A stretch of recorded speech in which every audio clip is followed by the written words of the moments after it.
Hey guys, and welcome back to this channel. In this video I'll be showing you guys how you can create this very cool video transition on CapCut PC.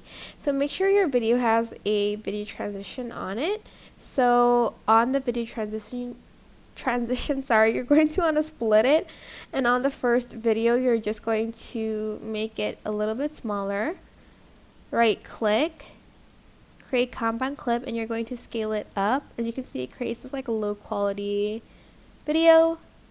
Go to adjustment, so click on this arrow, and I'm just going to adjust the brightness a little bit as well, and like the contrast, and also I'm going to turn down the saturation as well. And on the second video you're going to want to adjust the saturation a little bit. You can adjust the saturation, you can add in some LUTs if you'd like to.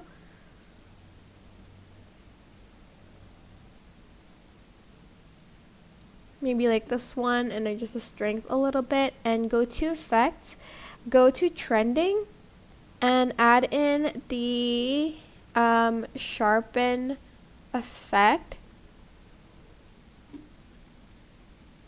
and just adjust the strength if that's a little bit too much for you, maybe at like 50. And this is what your video should look like at the end. I hope this tutorial was helpful for you guys. Don't forget to like, comment, share, and also subscribe to this channel if you haven't done that already. If you have any questions, just leave it in the comment section down below, and I will try my best to answer them all for you guys. If you found this video helpful, please click the thanks button above the description box down below. Thank you so much for watching. Bye!